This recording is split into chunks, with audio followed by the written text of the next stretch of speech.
Oi, eu sou Manuela Ferreira, sou formada em jornalismo pela Universidade Federal do Sul e Sudeste do Pará e vou falar um pouco sobre esse trabalho que foi produzido por mim como trabalho de conclusão de curso. Foi orientado pela minha professora, a doutora Ingrid Gomes Bassi, e se chama Carimbó Belenense, Cultura de Resistência. A ideia do documentário surgiu a partir da minha vivência pessoal com a cultura do carimbó e as suas interfaces. Eu, como pessoa nascida em Belém do Pará, eu tenho contato muito próximo com a cultura daqui, especificamente com a cultura do carimbó. Então, focando no tema, o carimbó também é conhecido como música de pescador e surgiu na região do Salgado, que integra Marapanim, Curuçá e Algodoal, e se propaga também para a Ilha do Marajó. O documentário surgiu como proposta de produto audiovisual com o objetivo de registrar e, de alguma maneira, dar visibilidade à cultura popular, colocando como protagonistas fontes primárias, pessoas diretamente ligadas a essa prática. A necessidade dessa visibilidade surge através do enquadro do estereótipo criado sobre a cultura paraense em outras regiões do Brasil. Um registro audiovisual que aborda a questão sob uma nova ótica torna possível o desdobramento de novas perspectivas acerca da história, da realidade social e da cultura do carimbó. Então, nesse sentido, o meu objetivo foi produzir um documentário audiovisual sobre as interfaces do carimbó urbano através das narrativas dos personagens que desempenham o papel de perpetuar essa arte tradicional. Desenvolvido como proposta comunicacional, a produção desse documentário se apresenta como um olhar sobre a história do carimbó, dos mestres, mestras, carimbozeiros e todos os outros sujeitos envolvidos nessa prática. O carimbó é uma arte complexa, simbólica, emblemática, que carrega a história dos meus e dos nossos ancestrais, uma história que é empurrada para o esquecimento, com o desamparo de órgãos públicos. Por isso, mestres, mestras, os artistas em geral sofrem por conta dessa marginalização e do abandono. Observar esses personagens históricos e trazer a perspectiva desses artistas de agora mantém viva a cultura do carimbó e as transformações que ele vem tendo e pode ter ao longo do tempo. Então, esse documentário se apresenta como material de valor jornalístico que pode ser tido como um instrumento contra-hegemônico, principalmente tendo em vista a falta de interesse social sobre assuntos que tratam de temas como esse. No primeiro tópico do meu referencial teórico, eu falei sobre cultura, identidade e pertencimento. Então, cultura é tudo que configura a existência das pessoas, os modos de ser, agir, sentir e as formas de se relacionar individual e coletivamente. Cultura é o patrimônio historicamente determinado de um povo. É resultado de uma série de conhecimentos compartilhados de geração em geração, saberes ancestrais, sociais e culturais, que vão sendo continuados, reinventados, recriados e, sob certo parâmetro, esquecidos também. A ideia de cultura está diretamente ligada ao senso de identidade e pertencimento das pessoas. O autor Martim Barbeiro afirma: não é possível habitar o mundo sem algum tipo de ancoragem territorial, é preciso pertencer. O fazer artístico do carimbó de resistência suscita a identidade e o pertencimento dos envolvidos, porque entrelaça conhecimento regional, sustentabilidade, espiritualidade e ancestralidade. No segundo tópico, eu falei sobre mídia, cultura popular e comunicação alternativa. E já também entrando no terceiro tópico, carimbó de resistência. Então, nesse contexto, abordado no tópico anterior, é importante a gente compreender o papel que as mídias de comunicação dominantes exercem no delineamento cultural identitário e na criação de estereótipos que, em muitos casos, podem contribuir para a marginalização de minorias sociais. Essa ação é fomentada ainda mais pelo fluxo intenso proporcionado pelo mundo digital, que articula a efemeridade da informação.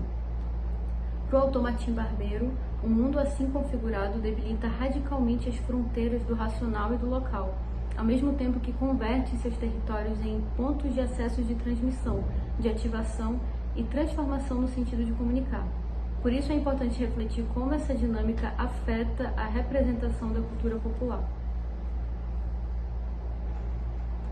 É comum que haja a apropriação da cultura popular em prol de interesses políticos e econômicos, mas nesse processo, a essência, os desejos e a mensagem, principalmente dos artistas por trás da arte, acabam desaparecendo.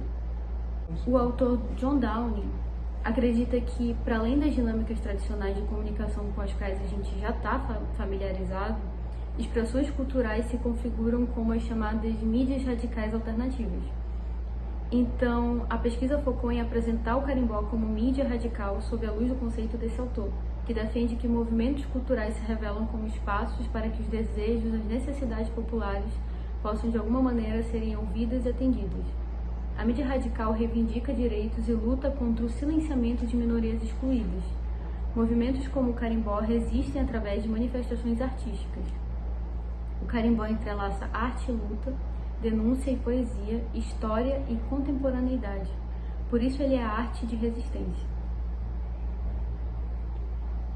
Como método de pesquisa, eu utilizei os conceitos de entrevista em profundidade e história oral. O conceito de entrevista em profundidade defende que relatos e vivências são essenciais para que haja a compreensão de fenômenos, de processos e fluxos, e para identificar problemas, microinterações, padrões e detalhes, e para obter juízos de valor e interpretações, caracterizando a riqueza de um tema e explicando fenômenos de abrangência limitada. Atrelado a isso, eu também usei o conceito de história oral, que se utiliza de relatos de fontes orais que se dispõem a ter seus relatos gravados, para que dessa maneira seja possível, através desse registro, construir uma certa compreensão do passado. As pessoas escolhidas para serem os protagonistas desse meu projeto foram o Mestre Rai, que é pioneiro do carimbó no Distrito de Coraci, compositor, instrumentista, artesão dos instrumentos e dono do Espaço Cultural Coisas de Negro, que é ponto de referência de carimbó aqui em Belém. Mestre Lorival Igarapé, também pioneiro, compositor, instrumentista, artesão de instrumentos também, e responsável pela escola de treinamento do mestre Lorival Igarapé. Lucas Silva, músico e instrumentista de vários grupos de carimbó. Iris da Selva, cantor, compositor e instrumentista. E Karina Dias, instrumentista do grupo Pássaros Urbanos. As entrevistas foram dispostas na edição de maneira intercalada e o documentário se encaixa nos modelos expositivo e reflexivo de acordo com o autor Bill Nichols, onde o modelo expositivo prioriza a palavra falada para transmitir a perspectiva do filme, vinda de uma fonte única, unificadora. Isso, por sua vez, facilita a compreensão.